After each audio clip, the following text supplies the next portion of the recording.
Lords of Shadow Ultimate Edition, as you can see, because I'm playing the PC version. This is the first video of a series of many firsts. Well, two of them at least. This is the first video series that I'm gonna be doing after a fan request. So yes, if you have any requests for games that you want me to play, sure, send them in. I don't have a big fan base, so I try to please what little fans I have. Second thing that this will be the first, for my channel at least, is the fact that, in case you haven't noticed, this is my first 1080p video upload. I usually avoided doing this due to size concerns, because my internet speed isn't that great, so it takes me quite a long time to upload a video, so we'll see how it goes. In any case, as you can see, I have played a little bit of this. This is actually the third time I'm recording this. This is because this game's soundtrack, even though it's wonderful, as is the visual presentation, the soundtrack is very bombastic, and there were many times in the game that my voice ended up not being heard at all over the music. So, I had to start all over again. In any case, let us hope things are different this time around. So, I'm gonna start at the beginning. Besieged Village. As a little note, I'm gonna be playing on Night difficulty, as you can see over there, because, well, the final boss of the second DLC is a fucking pain in the ass. Even the game developers said it was those things were a mistake, so I'm not gonna spend any time busting my balls over that thing. In any case, well, a few things about the game itself before we begin. This game began development as Lords of Shadow, full stop, without Castlevania on the title. It wasn't until Hideo Kojima was involved that this title became a Castlevania title, meant to be a reimagining, a reboot of the series for the new generation. If you ask me, this game is more or less an abomination for the series, although it is not without its merits. Much like Samus Returns, it's not a bad game, but it is a crap Castlevania game. It's not Castlevania. Deal with that. If you have that in mind, you'll find that it's okay. It's good. It's a good game. It's a pretty decent God of War clone, with its own mythos, its own identity, you could say. If it didn't bear the Castlevania title, I believe it would have been much more successful and perhaps less controversial. But we can't do anything about that now, can we? In any case, let us begin at the Besieged Village. A storm is coming. Mankind faces ruin and despair. The world is changing, yet hope remains in the hearts of the people. We go about our daily lives never knowing the forces that can change our destinies forever. We are oblivious, ignorant like sheep to the slaughter. This night, in the year of our Lord 1047, marks the beginning of our journey together. A journey into darkness, into madness. I watch him from the shadows. Is he the one? He has come far already, but he will be tested to the very limits of human endurance and beyond. This night he rides looking for the old gods, armed with an amulet that has led him here. Tonight he will begin his journey into oblivion.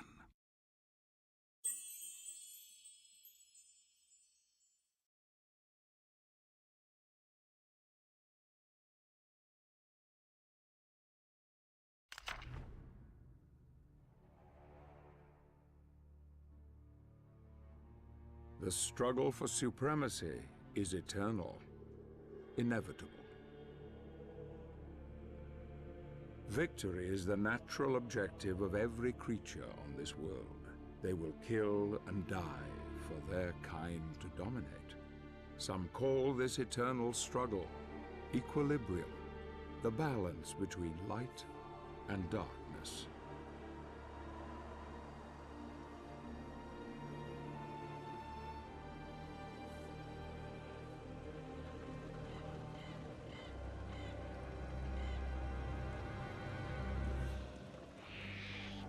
These are dark times, times without hope.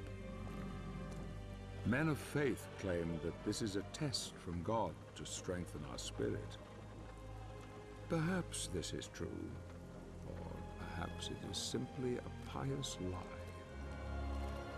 If it is true, darkness has come to engulf once proud humanity, and we are witnessing the end of mankind.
And so it begins.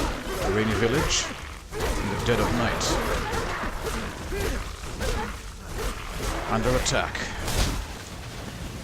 by lycanthropes. By the way, the game... and here's the bombastic soundtrack I was talking about.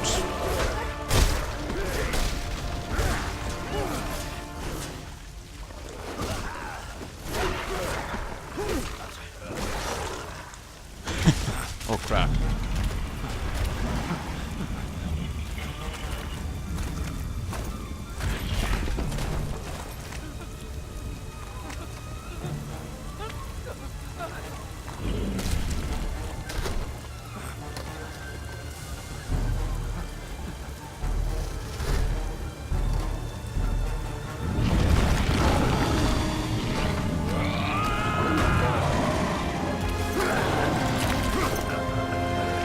Here we have the God of War influences, mashing the button just to get free.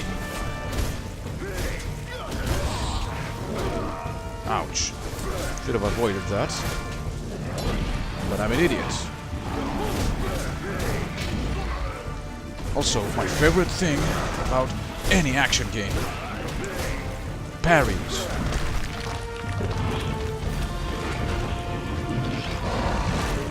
Or power blocks, as you could say. Alright.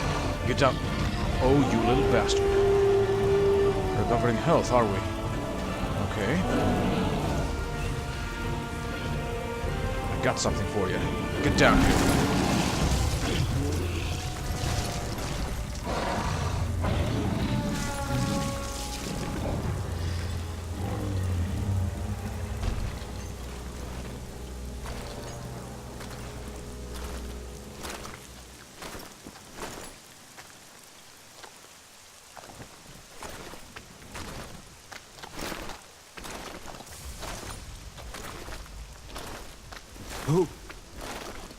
Who are you? I am Gabriel. I have traveled here seeking the Guardian of the Lake. You are from the Order? They sent you? How do I find him? He will find you. In the forest.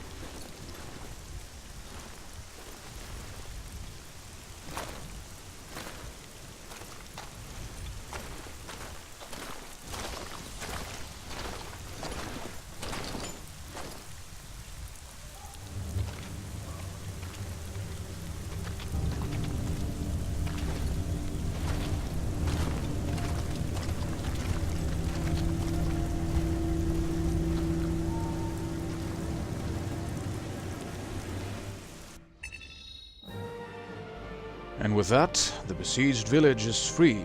Level is complete. As you can see, there are a few mechanics that I should explain.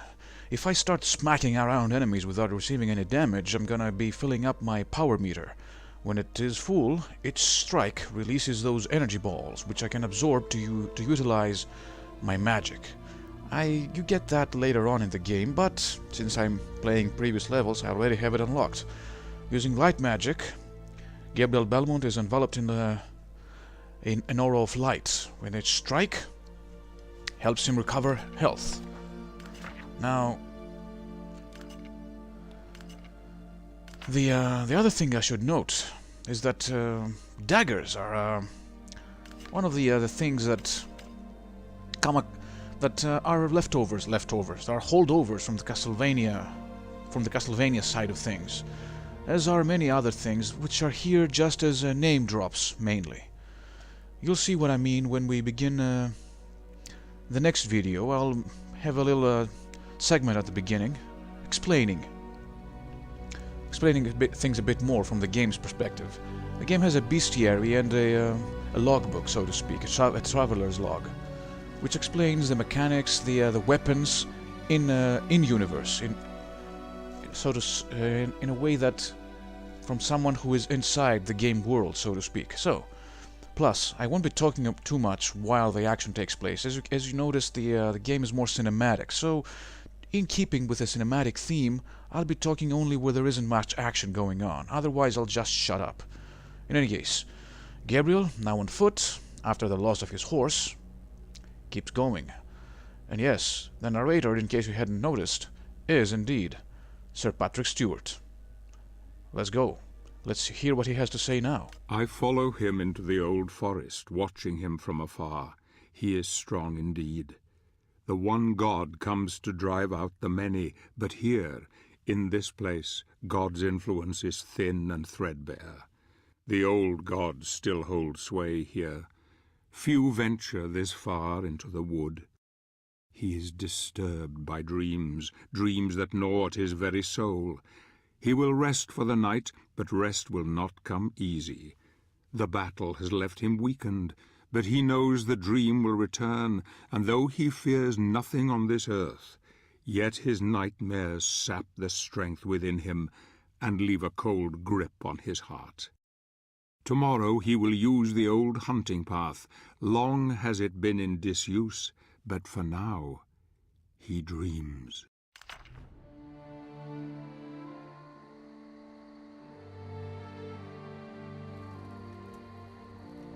What motivates a man to confront the challenges that most of us would run from? Condemning him to solitude, exposing him to defeat and death.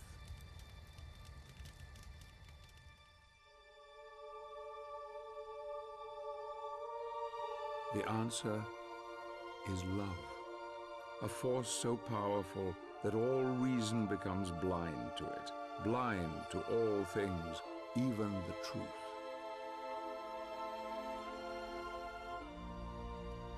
Loss of love can make a man desperate, desperate enough to do anything to bury the truth, to hide from its pain.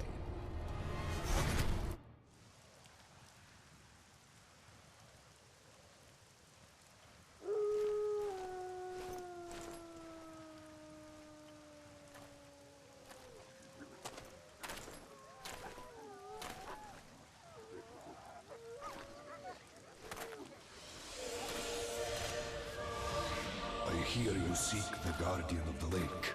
I will take you to him, but we must be quick. Climb onto my back. Hurry!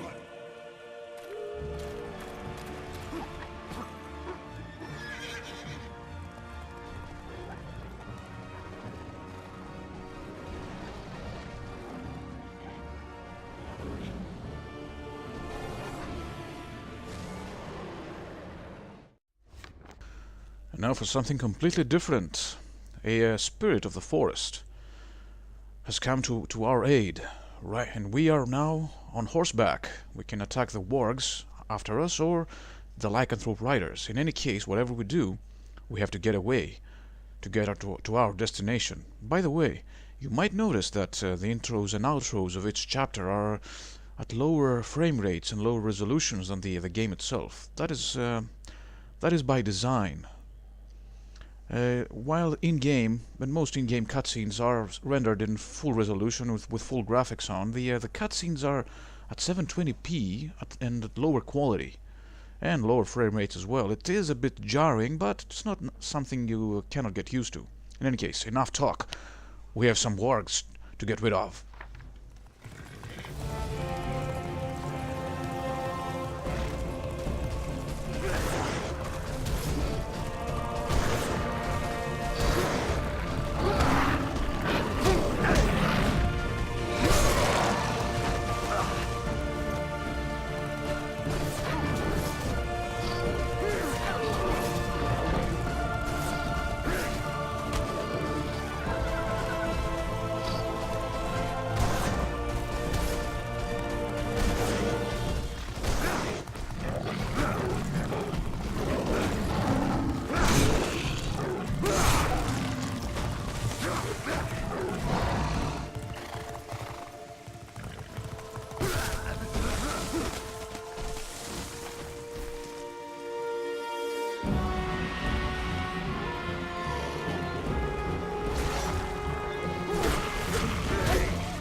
I can travel no further. You will find what you seek ahead.